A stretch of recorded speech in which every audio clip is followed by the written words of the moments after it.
Good afternoon, everyone, and thank you so much for joining us today at the CASS Honours Information webinar. I'd first like to start by acknowledging and celebrating the first Australians on whose traditional land we meet on today, being on the Ngunnawal and Ngambri land, and we pay our respects to the elders past, present, and emerging. As for myself, my name is Lockie, and I'm a second-year student at ANU, studying international relations and law, and we've got a fantastic panel here today who's going to be sharing some of their real experiences applying, studying, and achieving during their honours year with ANU. We're pleased to have Mira, who's our current honours student from the Bachelor of Arts, majoring in Arabic, International Relations, Middle Eastern Studies, and as well as a focused minor on music, with electives as wide-spanning as linguistics, political science, and cultural studies. We also have Adelaide. Adelaide is a current honours student from the Bachelor of Criminology, and we have Ting. Ting has graduated from her honours year. She started from a Bachelor of Arts majoring in Digital Humanities, and after her honours year, she is now studying a Master of Digital Humanities and Public Culture.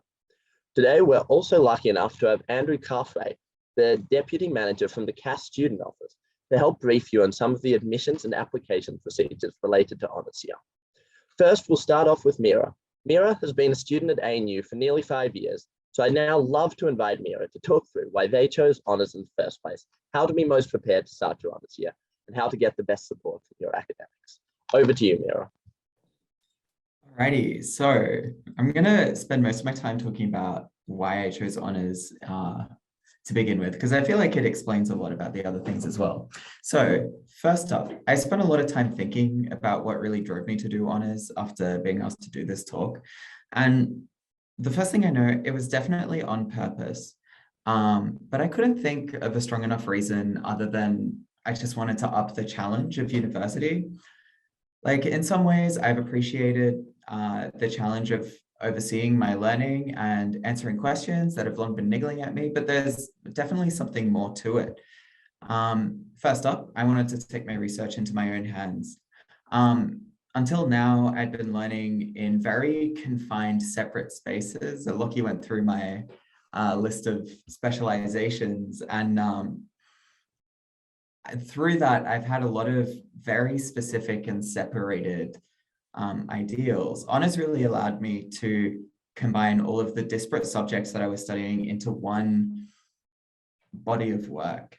And I feel kind of like Thanos collecting power crystals in that regard.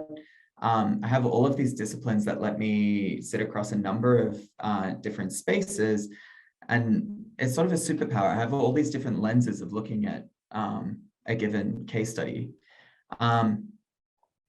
People are often worried about what job you can get from an honours degree. I know my grandmother is probably at the top of the list of people who are worrying about what job I'm going to do. And through honours,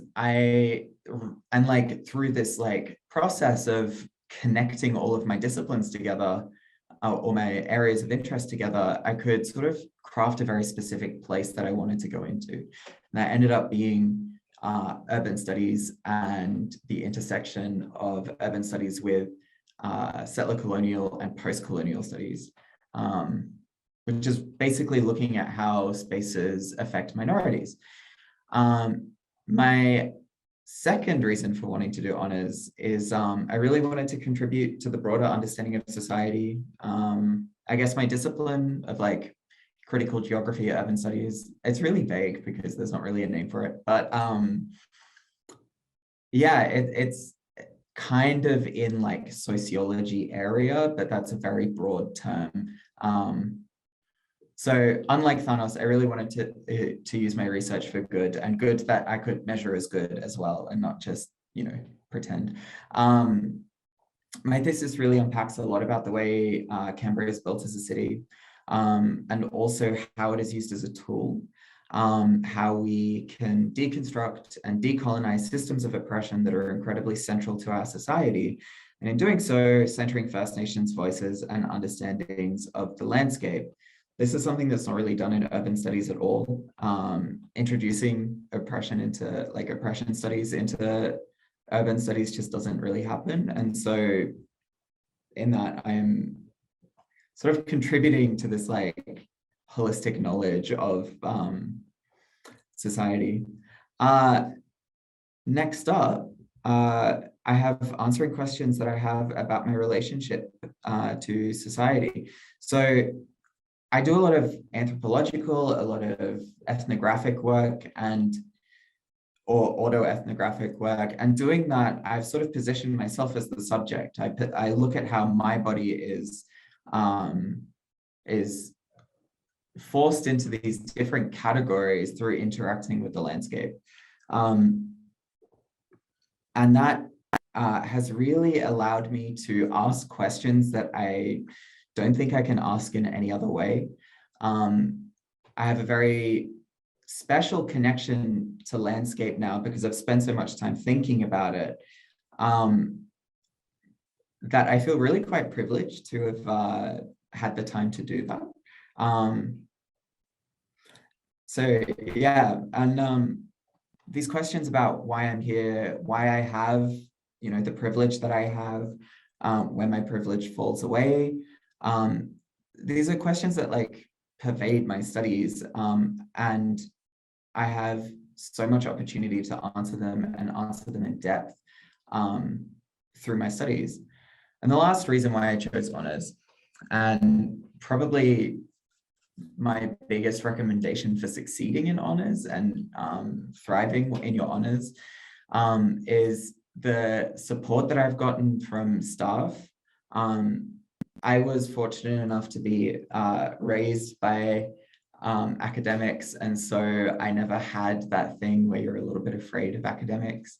And as a result, I had built up these relationships with staff, and staff have been incredibly happy to facilitate that for me, and I have been so there for me throughout my studies, but especially as I started to specialize. And I wanted to give a special shout out to the staff at the Center for Arab and Islamic Studies, because they're awesome. They in particular have been always ready to sit me down for a coffee, and we just chat about what I'm passionate about.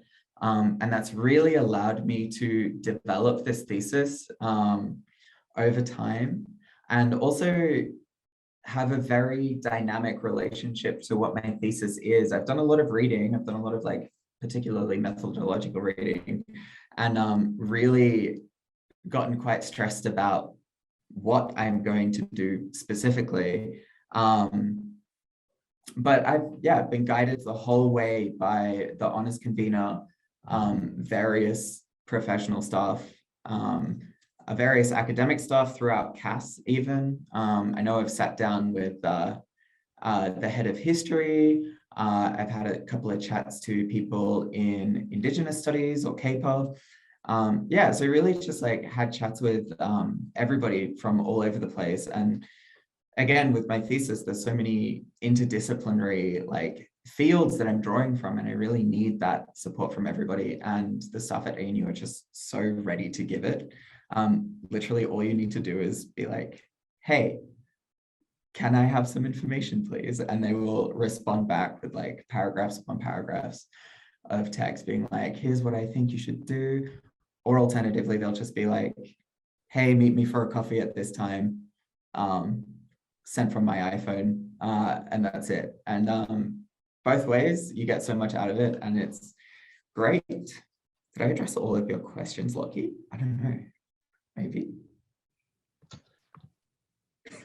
Thanks, Miro. That was such a great overview of the journey so far. As a second year student, I'm quite keen to pick your brain about like a few facts that might help people like me who might be considering honours. So first of all, for future honours students, what do you think is the most essential tip in getting prepared to apply for honours? I think back when I was like earlier in my studies, I would have said find an academic that you really vibe with. And that was the first thing that I did. But now I know that it doesn't really matter because I've sort of added a supervisor halfway through my studies, because whichever academic you start with will have your best interests at heart and will be like, no, I'm not the best person for the job, or, you know, I think your thesis would really benefit from having another academic. So like, I think find somebody who's willing to be as flexible as you are. Send out those emails, like literally just email everybody. Even if you don't get a response, that's probably because their like inboxes are full. So just yeah, email everybody and anybody you can think of who you'd like to do your thesis under, and just get the conversation going. That's really the only thing that matters. I would say like have a bit of an idea about what you want to study, not how, but what, because knowing what your case study is also quite helpful to get you rolling, you know? Awesome. Yeah, so kind of on that note, with the whole choosing the case study, you obviously did an incredible breadth of subjects during your undergrad. But do you think that was helpful to finding your area of passion? And kind of going on from that, how did you narrow down from such a broad area into what you ended up choosing? I don't think I narrowed down at all. It's this really weird thing. I sort of just like jumped around enough until I found somebody who was willing to let me be as like interdisciplinary as I really wanted to be. I think the specificity of my subject comes from the case study, being like the capital district of Canberra, very specifically like the National Triangle. And that's how I sort of narrowed it down. But really, like I'm still drawing from all of those different fields of study. Like from IR, I'm drawing a lot of political power relationships and like how the bureaucratic process of decision making gets reflected in policy. A lot of these like very, I would say the boring papers from political science come from there. Cultural studies is still super important. It's allowed me to like actually understand what architects are talking about. That's, you know, a skill. Music has allowed me to look at culture more broadly. I think it's also really allowed me to sort of like be much more free with my writing and my expression. So yeah, narrowing down is quite hard because like I feel like my whole life has been a constant journey of just like, no, I actually do want to do everything and you will let me. And so that's how I feel I've managed my honors. Awesome. No, it sounds like you've had an incredible journey with it, across quite the fantastic array of subjects. So look forward to reading your thesis when it eventually comes out. I'd now love to invite Adelaide up to talk through her rationale and decision to apply for honours. Adelaide Regius has completed a Bachelor of Criminology and has just begun an honours year in criminology, with a particular focus on researching grievance-fueled violence in Australia and specifically looking at familial homicides. Over to you, Adelaide. Thanks for that intro, Lockie. So I guess what sort of drew me towards my honours year is that I found myself nearing the end of my undergraduate, and there was that itch that still really hadn't been scratched. I'd done a few courses, including the SOCI 3001, which I highly recommend to anyone who's studying at the ANU. And it gave me a really nice taste of the research process. I'd also done some courses throughout my degree, which I finished, and I was sitting there thinking, I don't know if I'm done learning about that area yet. I think honours is a rare treat to be able to spend a whole year learning really deeply and conducting research in an area that you're really keenly interested in. I am just finishing up week 6 of my honours year, so I mean, maybe my opinions would change, but I think there is a very clear step up between your undergraduate and your honours year. You're being challenged to think critically and deeply and reflexively about your area of interest, and to think about what you can contribute to that area of research through your work. You get to face challenges, I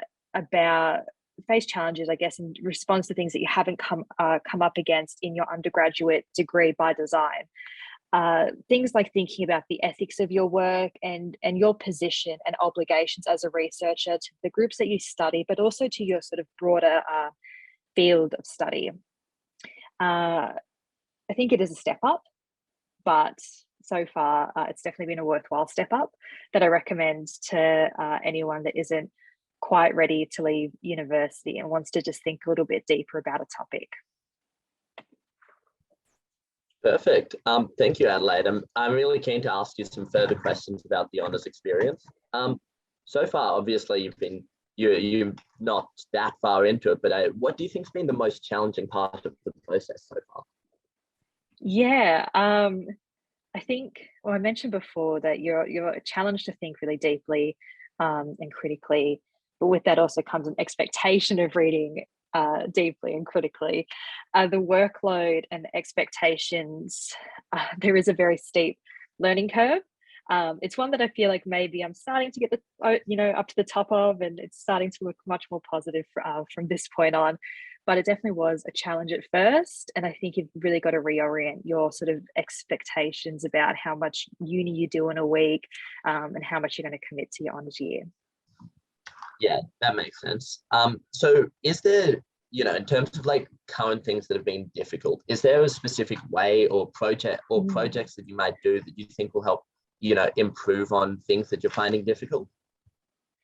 Yeah, definitely. I think it starts sort of from the get-go when you think about your honours supervisor. I think you should choose a supervisor in terms of not only their sort of areas of expertise, but their teaching style and how you learn best. If you've gotten to the point of honours, you've probably been at uni for about 3 years, and you know what works with your learning style.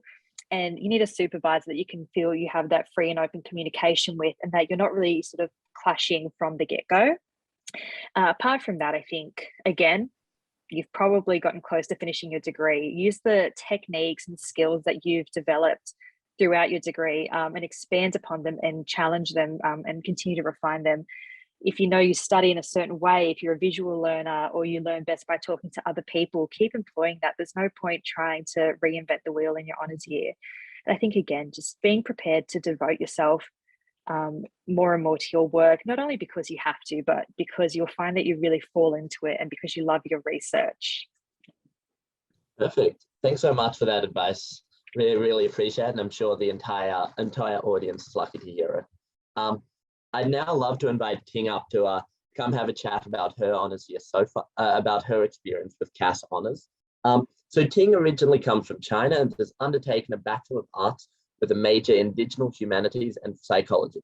Following on from that, she had completed honours in this Bachelor of Arts, with a focus on digital humanities. And her honours project research was all about how can digital technologies improve public engagement, both with heritage and culture. As well as this, she's pursued collaboration projects with institutions such as ANU Collections, ANU Heritage, Real Hall Gallery, and putting a big focus on leading multimedia storytelling mapping about ANU sculptures, interviews with artists and podcasts, and similar awesome experiences. Right now, she's continuing a master's study under the same major, but towards her eventual career goal of becoming a web user experience designer at a tech company. Sounds like you've had some incredible experiences with your edge-cutting major. I can't wait to hear more about your studies. I'd now love to hand over to Ting. Thank you, Lockie. Hello, everyone. My name is Ting. I'm very glad to give you a kind of like presentation or just a chat with you today. I hope you get some really good information from Mira and Adelaide. And for me, when we're talking about why do I want to do honours, I think my intention probably wasn't that clear compared to Mira and Adelaide. They both know what they're kind of interested. For me, I just I did a calculation because I thought about I really want to have a master degree, but meanwhile I have the opportunity to do an honors degree as well. So I made did a mathematic. If I do an honors, it means after honors, if I want to still do a PhD, then maybe I can. Or if I want to continue to do a master, then I can transfer some credits, which means my master will down to 1 year. So it's like total is 2 years. And if I do my master straight away without an honors, it's still like 2 years. Maybe I can transfer some credits. It will down to 1.5 years. However, I know some people might want to do a thesis in the master's degree, but the thesis in master's degree is a bit different. I think you only have 1 semester to complete this thesis. But however, for honors, you have kind of like 1 year to work on this topic, and you will really work close to your supervisor and other support. Plus, I was in this webinar last year, and I really like everyone, the information they share with me. So I thought, okay, I have the opportunity to do honors, and why not? And in terms of topic, I was like, oh, I don't really know what I really wanted to do. However, I know what I'm kind of interested in. So I went to talk with my lecturer and some other, all my lectures or the lecture I really like, and I tell them, oh, this is what I like. Is there anything you suggest me to look at? Sometimes when you're honors degree or the topic, some lecturers might already work on the project, and they might ask you, would you be interested in joining do some research for me on working on this topic together? That's also a really good chance for you to develop some like academic skills and work on the existing project. In terms of what I get out of the honors degree, I would say not only just the study, and also it gave me a lot of skills that prepare for me to get a job, or prepare for me to be really probably very competitive when I apply for a job, because I did a collaboration project with NU Collection and Johor Gallery. The collaboration really gave me a practical experience working with staff in a very friendly and safe environment on the honors degree. It's not like I'm working in a workplace, but at the same time, I'm getting this experience to prepare me working in an office or in a company in the future. And now after I did my honors, I've kept figuring out what I really like. I feel like user experience or student experience, something I'm really passionate about. After honors, I got a job offer to train to be a web designer, especially in user experience design. And I feel like after honors degree, even web design is a bit new thing to me. However, I have the confidence to learn all the theory based. And then for the practical part, the company offered me a mentor to help me study in this particular field. So I think if you really want to do an honors, if you're thinking about doing honors, just start chatting with people who probably did honors, or chat with the lecturers that are what area you're interested. If you think about it, I'll tell you, just do it. It's very good. Thank you very much. Thanks so much, Ting. That was really informative. I really appreciate the sharing of experience. I do still have a few questions that I'm really interested in. I think you might be able to help.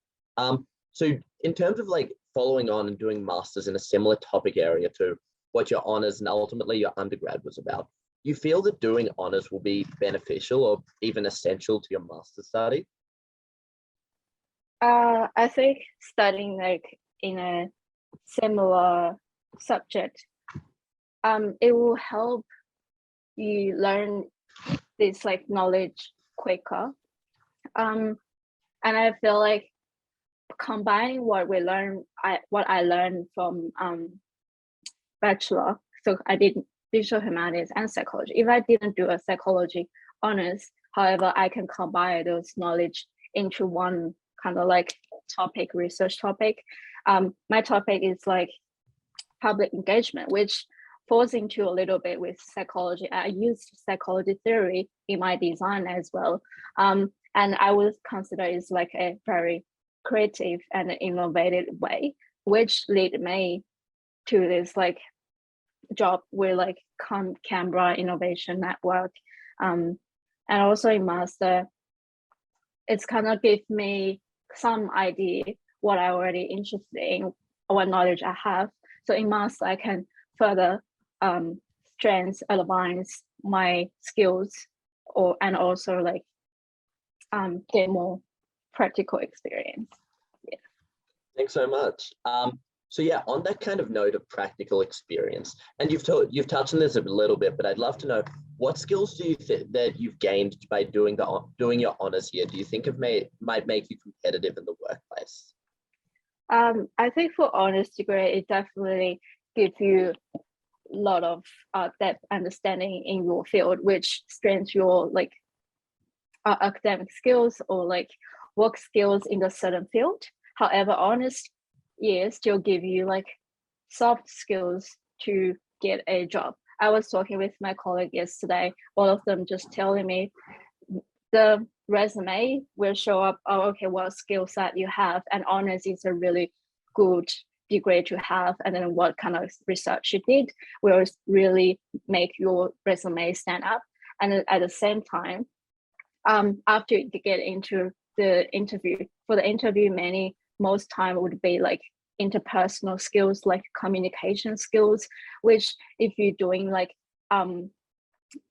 collaboration project, or if you working very close to your supervisor, it's kind of like you are already developing your interpersonal skills while you're doing your honours degree. Yeah, that makes a lot of sense. I really appreciate the information. On a slightly different note, your study pathway, it does sound quite logical, from choosing a specific major fairly early on and choosing to do your honours year in that subject, and then ultimately pursuing it in your master's. Can you share how you actually decided on studying digital humanities from the very beginning? It's an interesting story.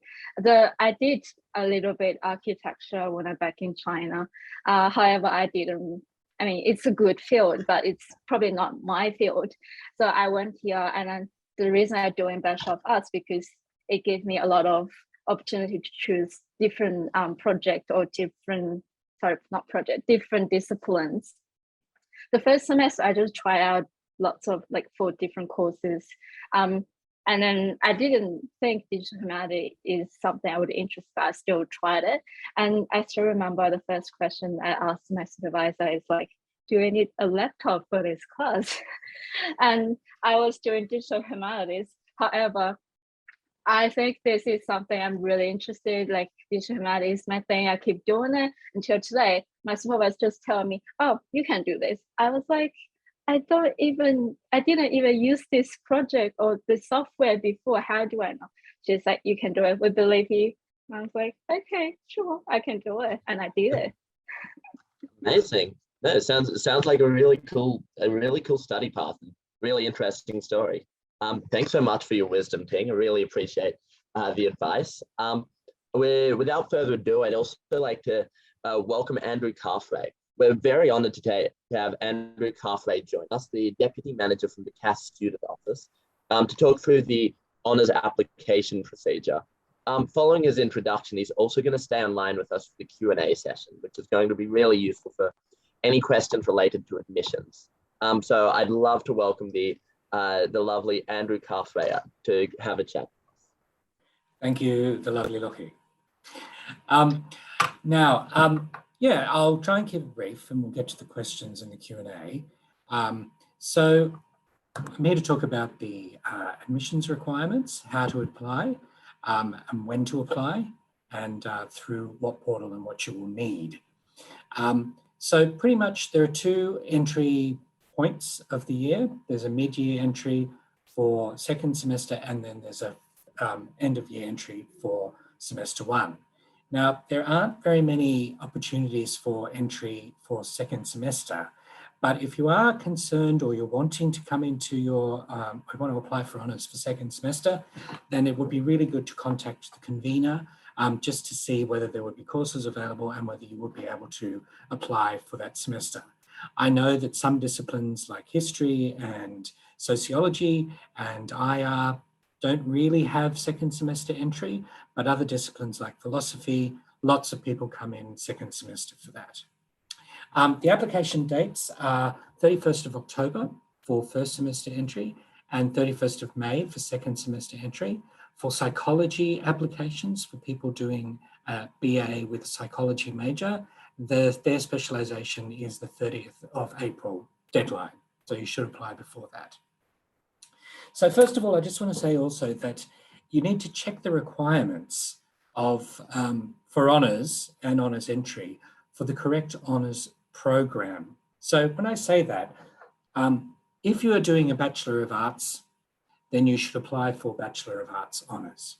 If you're doing a Bachelor of International Relations, then you should do a Bachelor of International Relations honours. So it is about what degree you are in, and that is what determines what honours program you should apply for. And I know that there's a question in the Q&A about majors and minors undertaken during the undergrad about the honours topic. Well, it's about what discipline you're going into. So if you did a major in, let's say, philosophy, then you would, and you're a Bachelor of Arts, then you would apply for Bachelor of Arts honours in philosophy. So if you didn't do philosophy major and you wanted to do philosophy honours, you can't really apply for it unless you have super, special consideration or you appeal or whatever on top of that. Pretty much it's all about what you've done, what major you've done, and then that determines what program that you apply for. Yeah. So there are 3 things that you need to apply for honours. One, you need a completed degree. So that means that you either are about to complete or you have completed, and that's when that will be the first thing that we tick off when we assess your application. Yeah. So lots of people apply for first semester in second semester the year before. So if you haven't completed, then we will give you what's known as a conditional offer if you meet the other requirements of entry. So the second one is that you have to meet the specific requirements of the honours program that you're going into. Now, it's quite a misconception that the GPA is considered in the competitive process for the honours entry. But pretty much, if you meet the requirements, then you will be let in. There are no quotas. So at this point, there are no quotas. So, and GPA actually doesn't come into it. It's actually about the weighted average mark, the WAM. So that means that if you go to, let's say, Bachelor of Arts honours, and you click on you want to do philosophy honours, then you'll see that it is based on the top 36 units, or usually 6 courses, of your major, excluding 1,000 level courses. So we'd look at your major, we'd look at all the 2,000 and 3,000 level courses, add up and do an average of the grades for that, and you have to get 70% or above for that. So that's not too difficult. Yeah. And the third one would be that you have to have a confirmed supervisor for the year. Okay. So that means that you have to fill in what's known as a thesis supervisor confirmation form. And you can find that on the Honours How to Apply page. And I will just put that into the chat. Just a moment. Honours How to Apply. There it is. So you get that form, you have a look, you sign off on the form. So there is another question in there about how full your thesis topic. I think other panelists are going to be talking about that in a minute, but pretty much for the form, you don't need the full kahuna. you can just have a general direction in what you want to do. As long as there's just something in there that says, I want to do hats of the Middle Ages. That also means that you've talked to a supervisor, a potential supervisor, about it. Now, getting that supervisor, if you are not sure of who would be a good supervisor for your topic, then we say contact the convener of the discipline, and they will be able to line you up with someone within the department who will be able to best serve you as a supervisor. Yeah. So on the form, you fill out your details, you sign it, then you get your supervisor to sign it as well once they have agreed to supervise you for the year, and then you go through the approval process of getting the convener to sign as well as the head of school. Sometimes some disciplines take the forms and they look after that for you. Other times people have to do it themselves. Sometimes we do it within the CASS student office. We are about to change the process for first semester next year. I don't think we're going to be in time for second semester, so we'll probably just have to use this form for now. You can sign the form. You can also send email approvals as well. So, excuse me.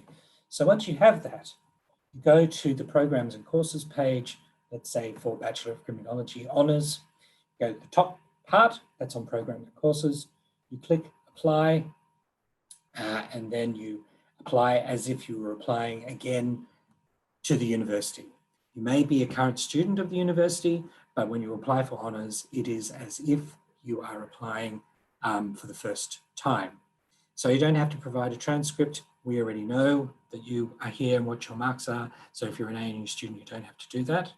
And then you also just apply for one program. You don't need to put preferences because you are in one program and you are applying for that program.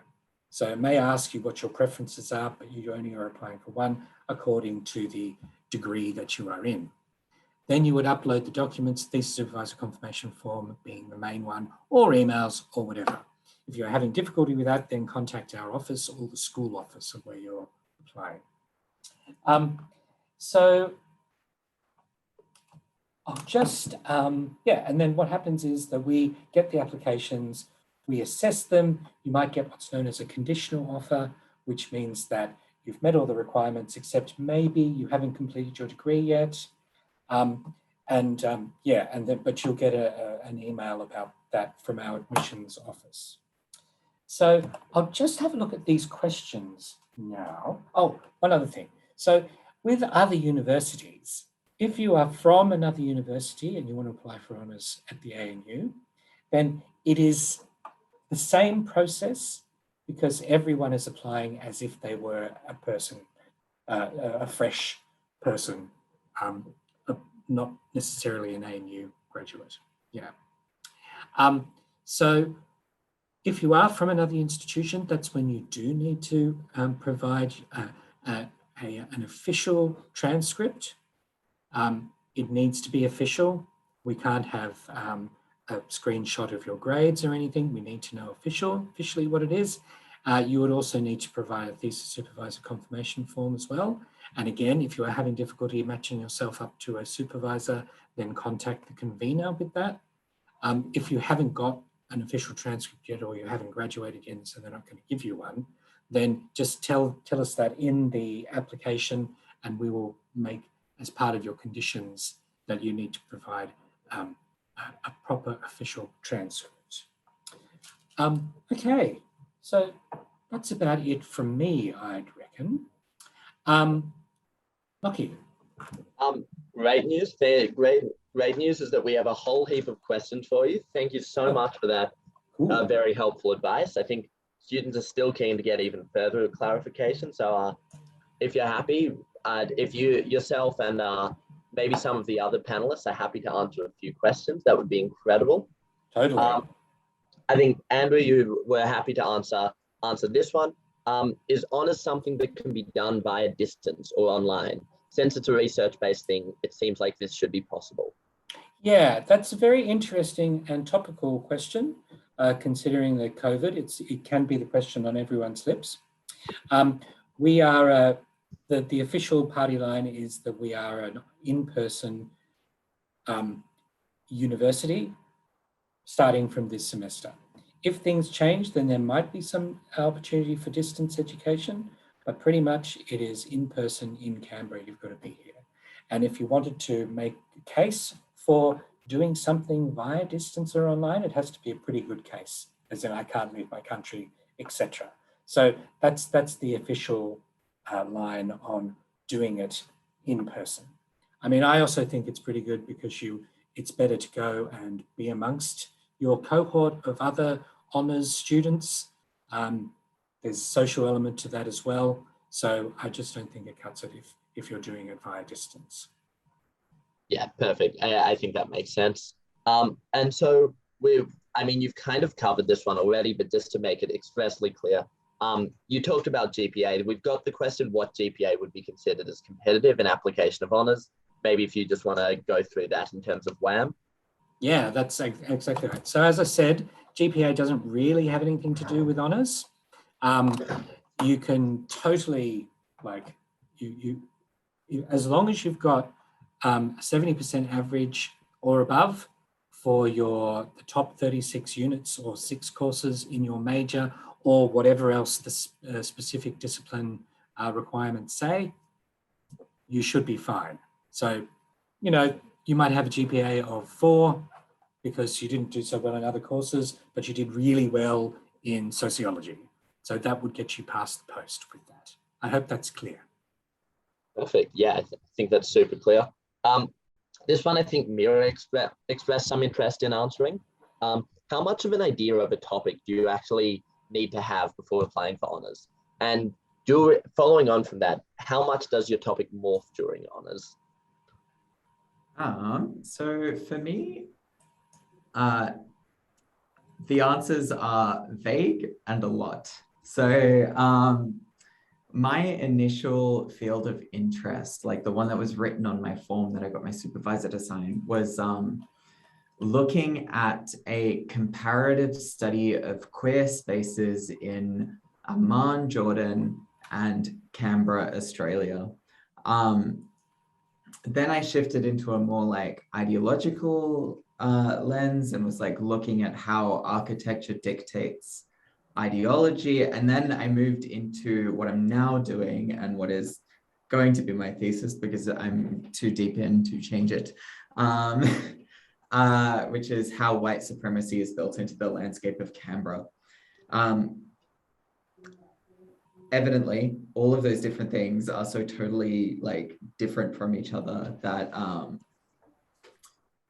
I think that answers your question a little bit. Like there is a lot of room for flexibility. The only thing you want to keep in mind is that it's not a very long year. You really want to like keep it within the same methodological framework if you are looking at shifting. And by that, I mean, you want to make sure that your methodology is the same. Like you're looking through the same lenses. You're looking at, for me, it's like I'm looking at space through the same lenses. It's just that my case study shifted. I'd recommend being more specific than I was because now I'm a little bit under the pump. But if you're just worried about flexibility, have a chat to your supervisor, have a chat to the honors convener. That's like really what's going to get it for you.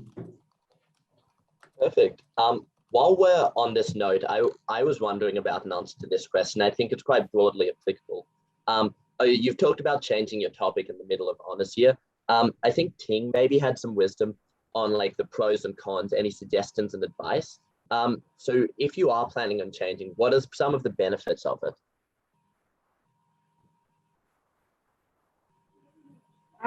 I think from the beginning, as what Andrew described, you only need a topic to submit your thesis supervision form.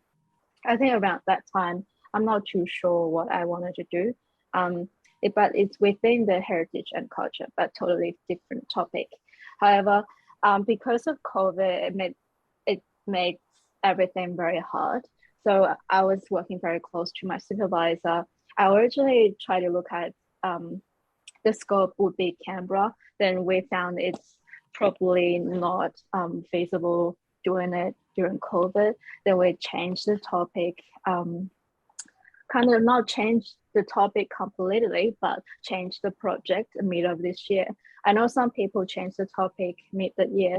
I would say it's stressful. However, it's an honest year, and then you should do what you like to do. If you don't like the research topic, it will be really hard for you to complete the honors year and get a lot of benefits from that.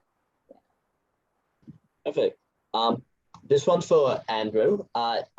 This is from someone who's basically planning to apply for the Bachelor of International Relations Honours and is graduating this July. They ask, when should I contact a supervisor proposing my dissertation and submit my application for the next entry of honours? And secondly, do we have entry for semester 2 for an honours degree in Bachelor of International Relations? Yeah, no worries. As I said, it sort of depends on the discipline.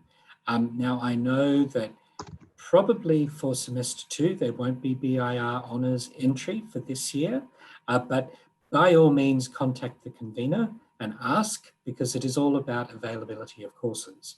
If there are coursework courses that you can do next semester, and that would run to the pedagogy around doing a thesis, then yeah, you could go in. But for BIR, I think it's normally not for second semester, but you could contact Dr. Patrick Dumont, who is the BIR honours convener. That can be done at any time. If you want to contact him this afternoon, why not? Send an email. He'd be happy to help. Yeah, so that's that question answered. Perfect. Is it guaranteed that a course will run regardless of enrolment numbers? Absolutely. If there's only one person in an honours program, we will run it. Perfect. Can you do honours part-time? / is this does CASS recommend doing honours part-time? Yeah, so that brings up another interesting question. So absolutely, we know that there are students who have to work and have other things to do in their lives. So by all means, apply for part-time. But there's a rule within the coursework award rules that says that you have to complete your honours if you're doing it part-time within 2 years. Yeah, so that would be pretty much 12 units in first semester, 12 units in your second, then repeat for the next year. So it pretty much is a 12-unit part-time program. You can do 6 units and then 18 units or whatever you want to do. You can do 6 units, and then go on to do a big kahuna in the next semester. It's up to you. But yeah, why not? Do it. Talk to your supervisor and your convener as well if you are thinking of doing part-time honours, because you would need to provide a plan with your application for what courses you're going to do and when for part-time. Whether we recommend it, some people prefer to do it bit by bit. Some people prefer to do it all in one big hit. So yeah, talk to your supervisor and think about what your requirements are to help you get through. Perfect. So this is from someone who says, I finished my degree in PPE in the middle of the year. Are you able to do mid-year honours for PPE? Look, I think BPPE is another one of those that doesn't have second semester honours. But again, it would be best to contact the honours convener. And I think we've got it up there on we're sharing the screen for the conveners for the honours program. So if we just want to scroll down, and you can find where the BPPE honours person is. I think it might be Katie Steele. Could we just scroll down, Ellie? Hello, Ellie?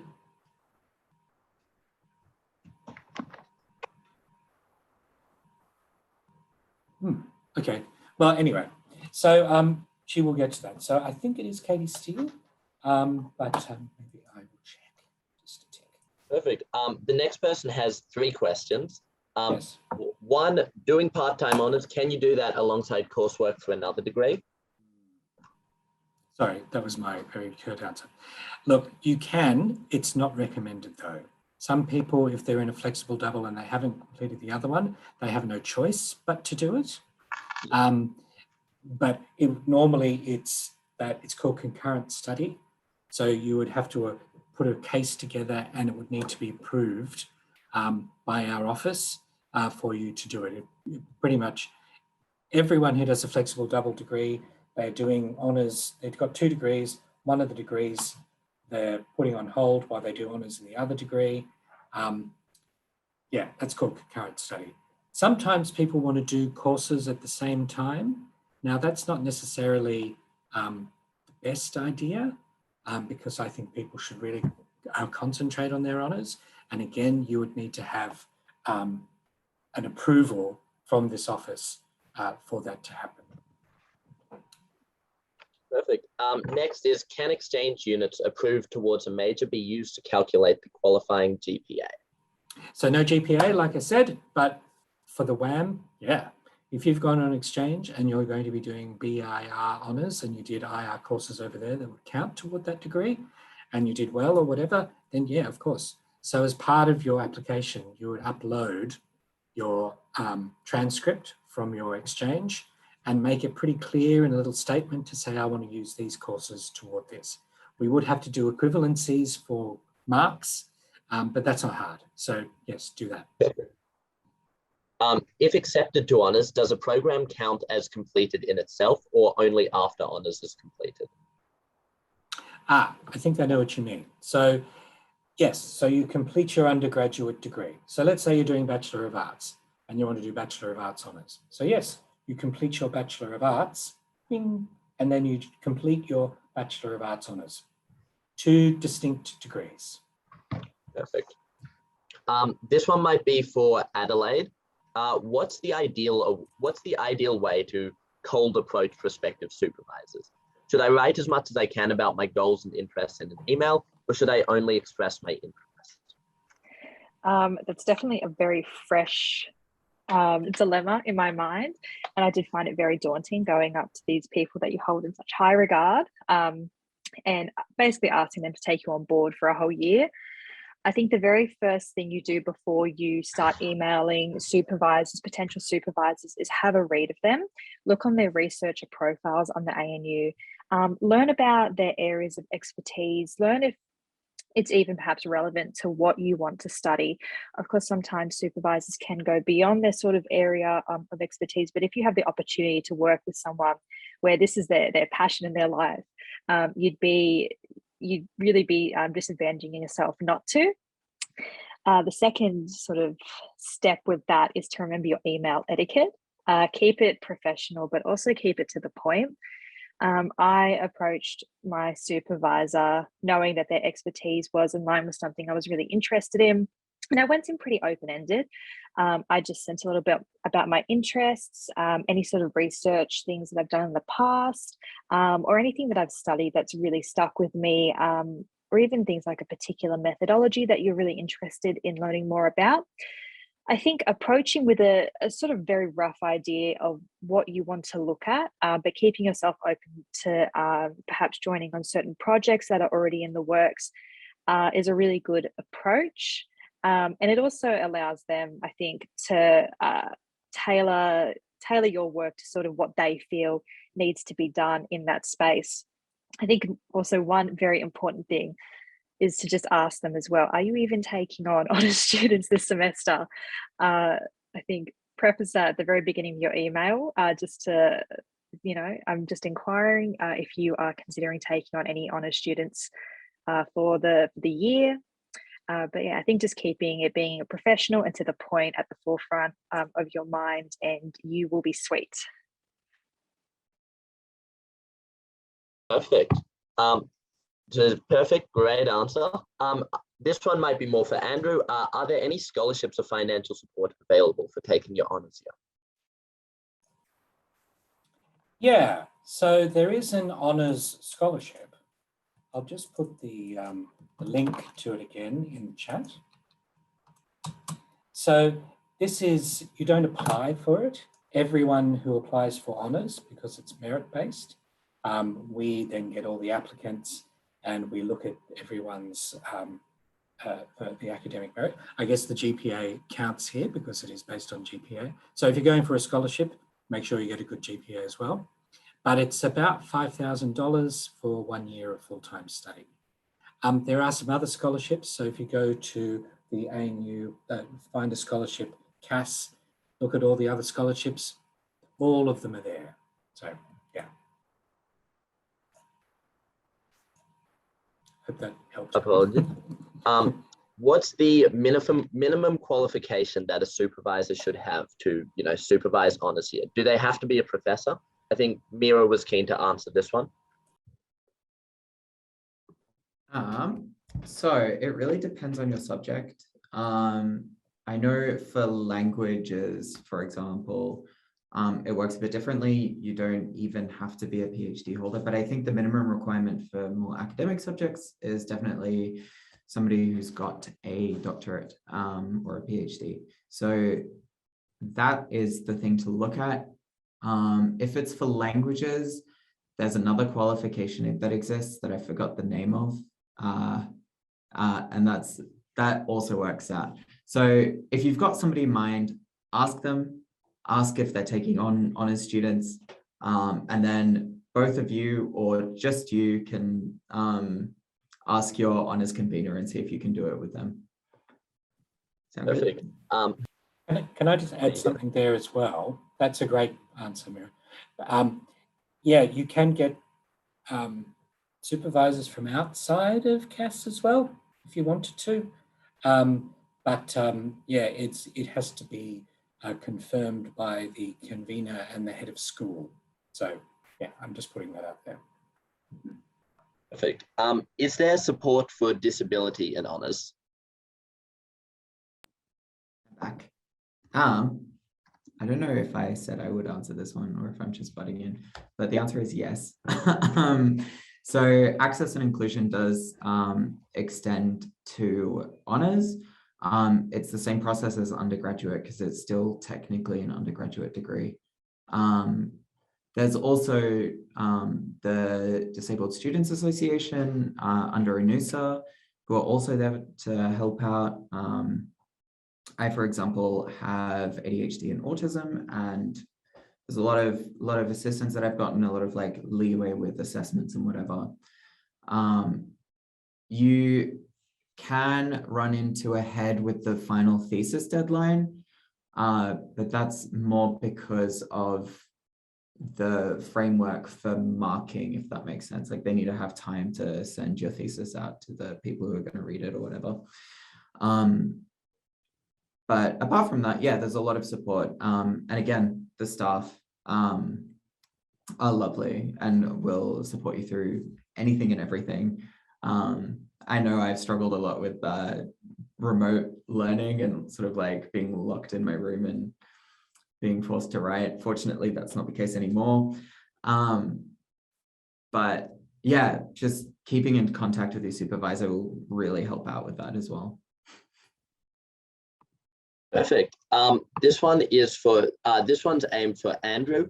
If your WAM is affected by issues beyond your control, such as illness, COVID-related disruption, is there any flexibility? And someone else asked, will COVID be taken into account with the mark? Good question. So look, it's not official, but we have seen in the last round people write for special consideration for entry. So I guess you can do that if you wish.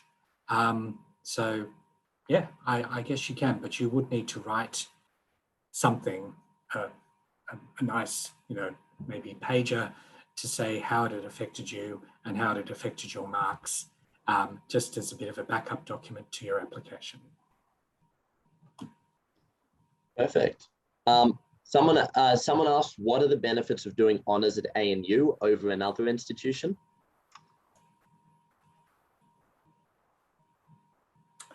Oh, is that me?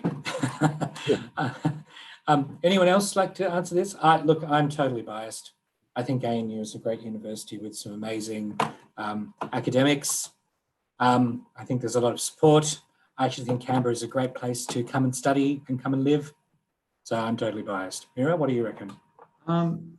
Yeah, I think I like to think that in answering this question, it's not so much about Canberra or the university as more broadly. It's very much about the people that you're studying with.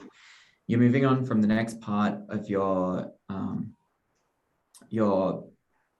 bachelor. Like, so for your bachelor, it's more about your institution, right? You're moving into this research field where it's what's really important is who you're studying with. And what ANU does have is like 40 billion different academics that you can choose from. So yeah, like you're more likely to find somebody who is like doing the stuff that you want to do in a university that's dedicated to research. And if you don't, like, you know, that's fine. Like you're at this point now where you're starting to think of degrees as like who you're studying with, what you're like really looking at. You want to find somebody who's specializing in your field. So that's what really counts. Perfect. Next question, probably for Andrew. Can you apply for honours and then defer for a year? Yeah, you can. Absolutely. So there are two ways of doing it. You get an offer and you accept the offer, and then you would take program leave. There's a process for that further down the track. Or you get an offer and then before you accept, you then say, no, actually I want to come back next year. And then that will be a deferral. So you can. Awesome. Is honours always thesis-based, such as for visual arts? Yeah, so in visual arts, it is, you do an exegesis. So there still needs to be a written component to your Bachelor of Visual Arts Honours program and Bachelor of Design Honours. But there is a practical studio-based element too. So you'll produce a body of work and then you would write an exegesis to make up for the written component. But if you want to talk about that, I would contact the honours convener for the School of Art. Awesome. So one student asked, there are some of my courses that are marked as CRS. Would this impact their application? No, because we have the marks already. We've got the marks for those CRS. So we would just look up the marks that you had at the end instead of the CRS to go towards your WAM. Awesome. Is it recommended to complete a direct entry honours program? I don't know what a direct entry honours program is. You apply for direct entry via the programs and courses site through clicking that button. That's what's direct entry. So I'm not sure what that is, but let's just say it's that. Awesome. This one, Ting, I believe, wanted to answer.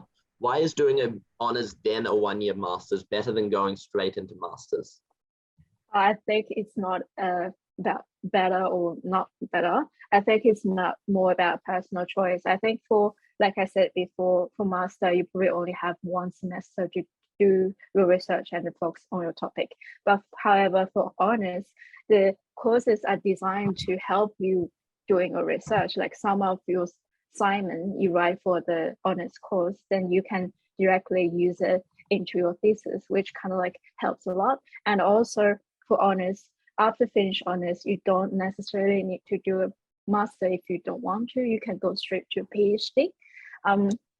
The reason why I'm choosing to do a master because I'm not too sure if I'm ready for a PhD or it's being like have a career at academia is my thing. So I choose to do a master to explore my work opportunity. In the future, I might still come back to do PhD, if that makes sense. Awesome, great answer. Thank you so much, Ting. We might be headed towards the end of our time available for questions. So if you've got anything more specific, please feel free to reach out to the CASS student office. I believe any of their contact details are up on screen. I'd just like to say a huge thank you to everyone for coming along and asking some great questions, and an even bigger thank you to our wonderful panelists for sharing with you some great advice, information, and wisdom on the whole honours program. So I'd like to end our recording on that note and say a big thank you once again to everyone for coming along.